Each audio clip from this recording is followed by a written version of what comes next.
বলে না।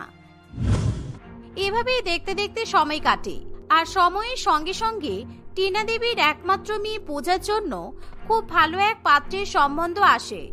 আর সেই পাত্রের নাম ছিল বিপ্লব। বিপ্লবের সঙ্গেই পূজার বিয়ে ঠিক হয়। আর বিয়ের পর পূজা যখন শ্বশুর বাড়িতে যাবে তখন সে ভীষণ পরিমাণে কান্নাকাটি করতে শুরু করে।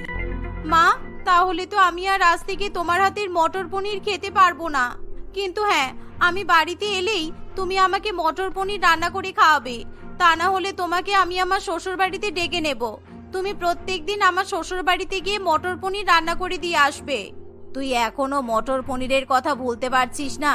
শোন, শ্বশুর বাড়িতে গিয়ে কিন্তু মটর পনিরের জন্য পাগলামি করিস না, কেমন? ওটা তোর শ্বশুর বাড়ি, আর ওখানে তুই সবসময় ভালো মেয়ে হয়েই থাকবি। দয়া করে যেন মটর পনির নিয়ে কোনো রকম পাগলামি করা না হয়। তুই মটর পনির খেতে পছন্দ করিস সেটা আমি খুব ভালো করেই জানি, কিন্তু দয়া করে শ্বশুর বাড়িতে গিয়ে আমাদের মান সম্মান বজায় রাখার চেষ্টা করবি। এভাবেই দেখতে দেখতে কিছুক্ষণের মধ্যেই পূজা কাঁদতে কাঁদতে শ্বশুর বাড়িতে গিয়ে পৌঁছায়।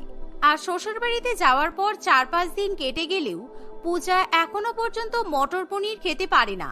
তাই সে মনে মনে ভাবে, আমি তো এই বাড়িতে যেদিন থেকে এসেছি সেদিন থেকে মটর পনির খাইনি, আর কাউকে রান্না করে খাওয়ানোও হয়নি।